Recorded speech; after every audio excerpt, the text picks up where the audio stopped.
we have to look at it a little bit more closely, and we have to say, well, what are the activities in your short-term rental? What are the activities that you are doing as the owner?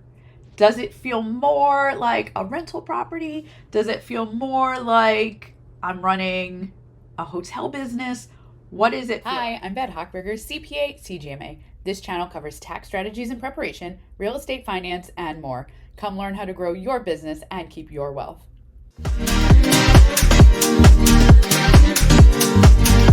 Today, we are going to talk about Schedule C versus Schedule E. What is best for you?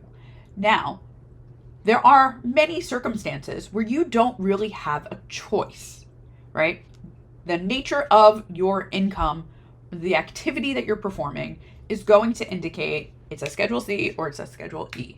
So, if you've got a long term rental property, hands down, Schedule E.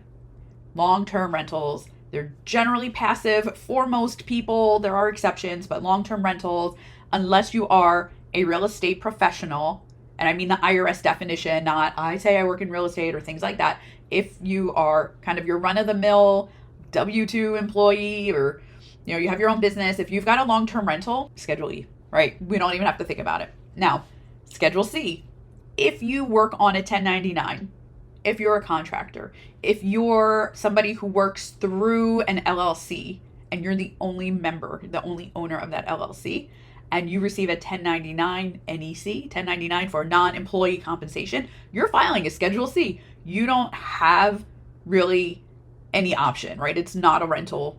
It's work that you are doing. You are self-employed. That's what Schedule C is for. Similarly, if you've got like a small business that you run under your name and you've not created any other entities like an LLC, you're self-employed. Even no matter what it is you're doing, as long as it's not owning a rental property, you're self-employed. You're putting this on Schedule C. Right now, where does this become kind of a hazy area? And the answer is when you're talking about short-term rentals. And the reason is, think about an Airbnb. Think about a hotel, right? Is an Airbnb a substitute for a hotel?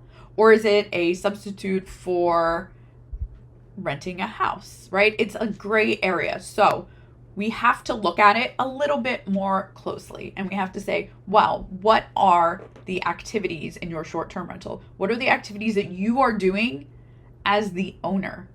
Does it feel more like a rental property? Does it feel more like I'm running a hotel business? What does it feel like? So some of the things that we look at are the services that are provided. So, for example, if maybe you've stayed in a hotel, right? If you provide daily cleaning services, well, that's a hotel kind of thing, isn't it? If you have a concierge service tied to your Airbnb, like maybe your Airbnb is located in a real touristy area and you help arrange tour groups and things for people who stay with you, that's a really high level of service. That's not just like, here's the key, go stay and, try not to break things. That's like, I'm actively servicing you during your stay. That feels more like a hotel, right? Hotels have concierges.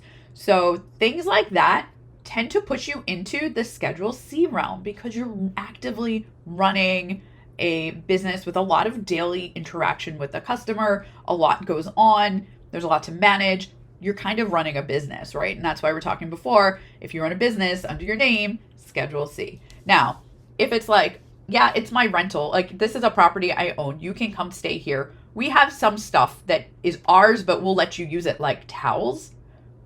But there's no daily cleaning. Like, only call me if like, something's really, really broken. Otherwise, I'm hands off, right?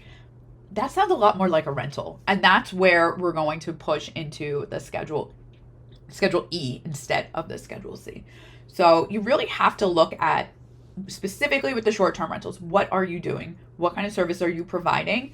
And that is going to lead us down our path of what are we going to consider this. So hope that gives you a little bit of clarity.